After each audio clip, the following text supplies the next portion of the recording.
Hi guys! So, share ko lang po sa inyong lahat. Ito po yung video na pag-uwi ko sa Bicol nung last year. So, sobrang tagal na po ng video na to. At gusto ko lang pong i-cherish po yung aking pag-uwi po noon. So, yan po yung birthday po nung isa sa mga kapatid kong bunso. Nung time na yan ay pumunta po kami sa Bagasbas at nagpabook po siya ng dinner po namin dyan dahil birthday po niya. So, nagpunta po kami sa isang restaurant dyan. At alam niyo ba guys, ang sasarap ng mga food. Grabe. Talagang ang sarap ng mga food dyan.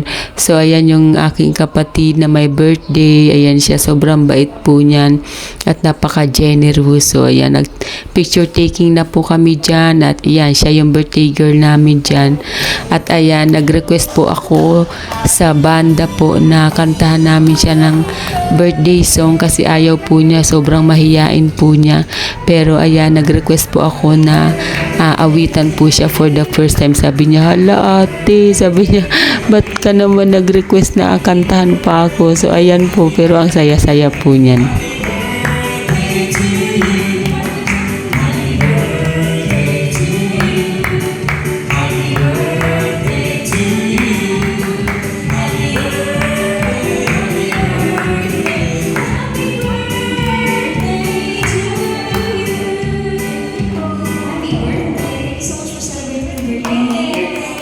Sa restaurant with us. Salamat po. Enjoy your stay here. Enjoy the foods. Thank you. And of course, mga newcomers. Catch me if you can. Maybe this time maybe I'm after all.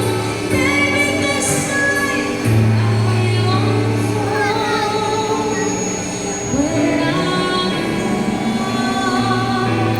At ito namang batang bulilit na ito, sobrang naaaliw naman siya sa kaiikot dyan sa restaurant. So ayan, lakad siya ng lakad dyan. Yan si Raya, anak po yan ng pamangkin ko. So ayan, hindi na siya nagpapatigil talaga dyan. Lakad siya ng lakad dyan at sobrang nai-enjoy niya yung loob ng restaurant. Kaya ayan, pinapabayaan lang namin siya na mag-ikot-ikot lang dyan.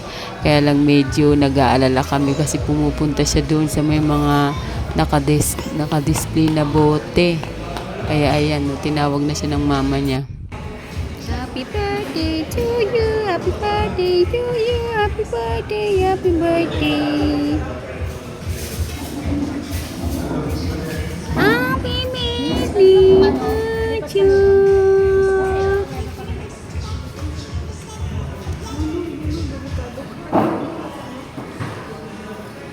Camera. Say hi. Huwag kang Hi. si mama. Ito na yung mga mukha mo tuloy oh. Nguso, nguso. Nguso. Dali, nguso. Dali, nguso ka dun. Nguso ka dun. Nguso. Ganun, nguso. Ang gusto ko pizza. Sarap ng pizza.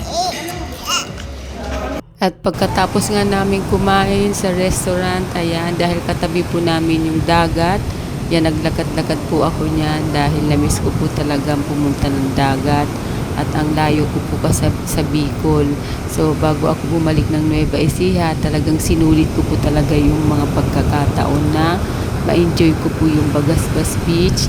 At ayan, yung nakakatuwa lang kasi dami ko mga pinupulot-pulot dyan. Sobrang namiss ko po talaga yung dagat.